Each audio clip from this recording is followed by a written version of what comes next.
Hello दोस्तों, आप सभी का स्वागत है आपके अपने YouTube channel NCERT online classes में। और आप सभी का स्वागत है एनसीईआरटी के प्लेटफॉर्म में। तो आज हम देख रहे थे क्लास 11 की जो वार्षिक परीक्षा है उसमें एक टॉपिक रह गया था सृजनात्मक लेखन का।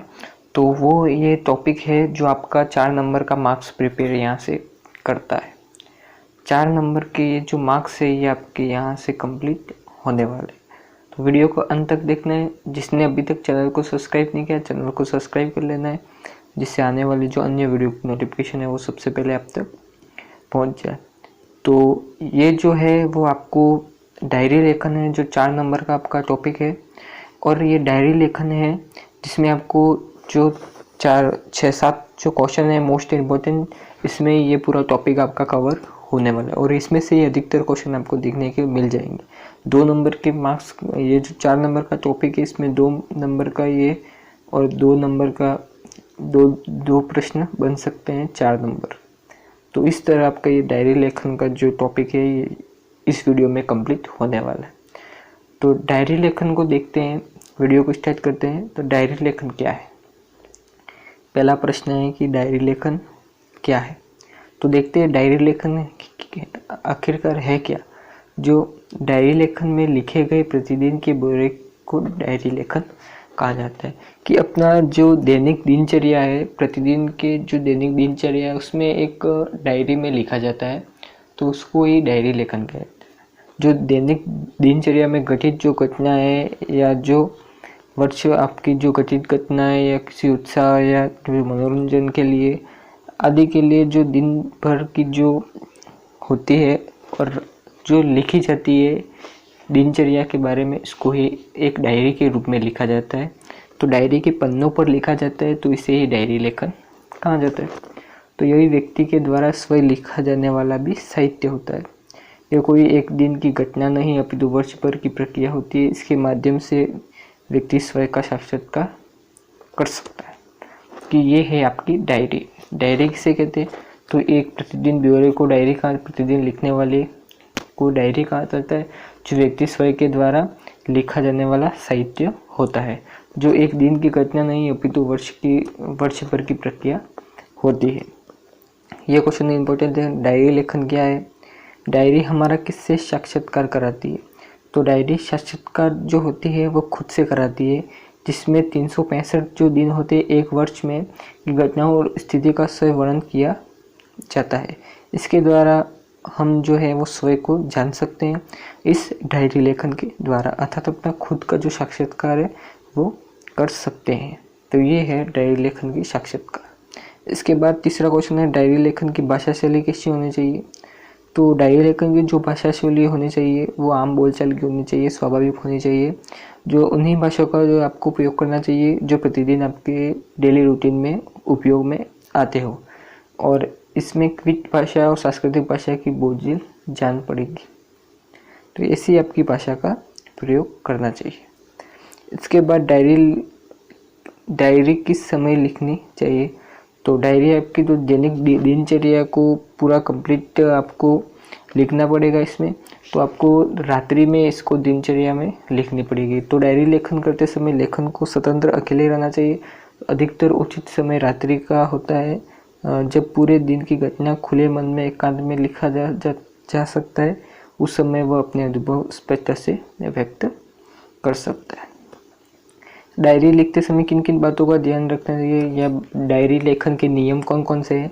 तो डायरी लेखन समय जो है ईमानदारी बरतनी चाहिए। जो दैनिक दिनचर्या में है उसको ही लिखना चाहिए, बढ़ा चढ़ाकर नहीं लिखना चाहिए। शब्दों का प्रयोग करते समय हमें क्या करना चाहिए? स्वाभाविक जो शब्द है उसका प्रयोग करना चाहिए।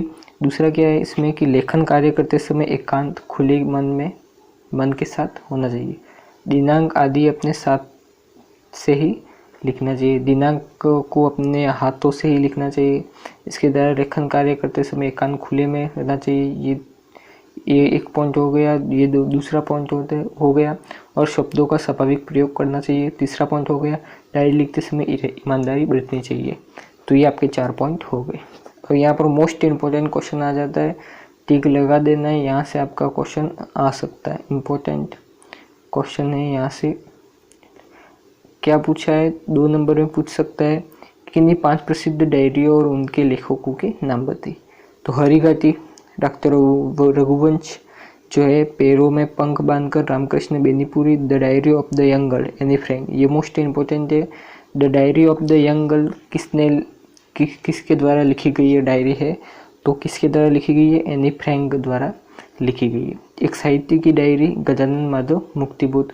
इसके बाद रूस में 25 मास, राहुल कृष्ण। ये आपको इसमें एक नंबर का पूछ सकता है, तो इसमें जो डायरी लिखी गई है और उसके जो लेखकों के नाम है वो आपको याद कर देनी। इसके बाद जो प्रसिद्ध डायरी आती है, एनी फ्रैंक की डायरी, किस नाम से प्रकाशित, इसमें कब और कब तक का वर्णन किया गया। तो एनी फ्रैंक की जो डायरी है वो the diary of the young girl, यहाँ से ही बताया गया है, the diary of the young girl नाम से प्रकाशित है। इसमें जून 1942 से अगस्त 1944 तक की नाजी आतंक के अत्याचारों का वर्णन खास बातों में किया गया है।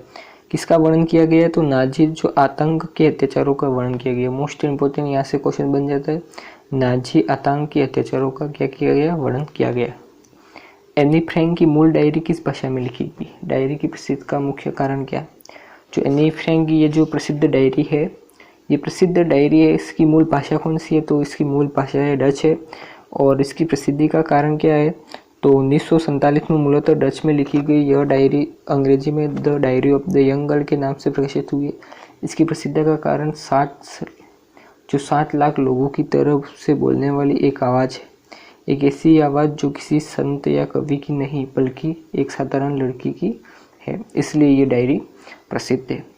आत्मकथा और डायरी में क्या अंतर है, यहाँ से ये क्वेश्चन पूछ सकता है कि आत्मकथा और डायरी में क्या अंतर है। तो आत्मकथा और डायरी में कुछ जो सत्याश्रित और आत्मनिष्ठ होते हुए भी ये पूर्ण साम्य नहीं है।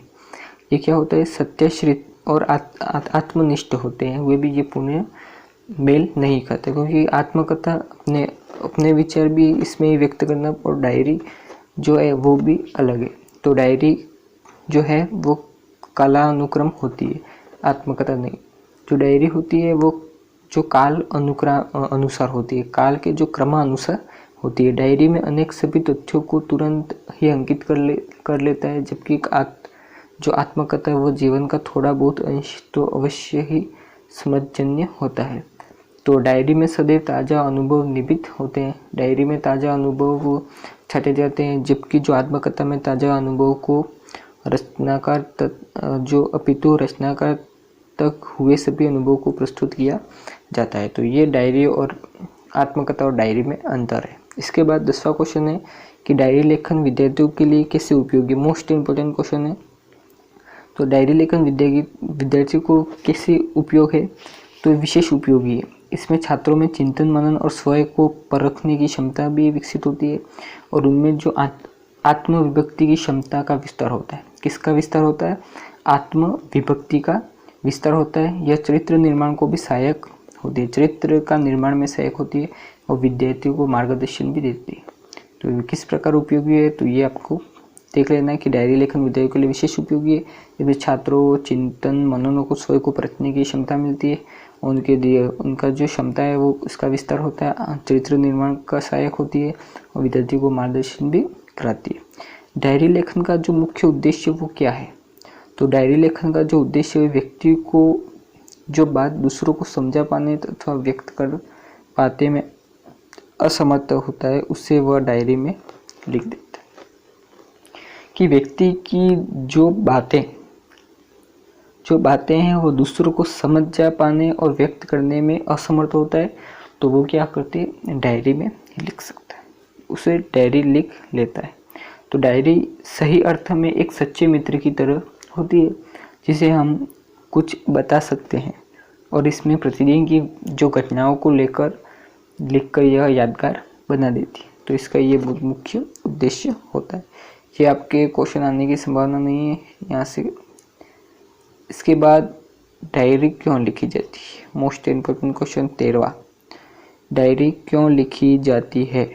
तो डायरी क्यों लिखी जाती है, तो डायरी अपने जीवन परिधि जो परिवर्तनशील जीवन में जो परिवर्तन हो रहे हैं वो गतिशील है, जीवन गतिशील है, तो इसके लिए लिखी जाती है। अतः वह प्रत्येक दिन एक नए अनुभव का साक्षी बनता है। इन्हीं अनुभवों को शब्दों में पिरोने का कार्य डायरी लेखन करती है। तो डायरी क्या होती है कि बीता हुआ जो जीवन है वो जीवन की वर्तमान जीवन की तुलना का एक माध्यम होता है।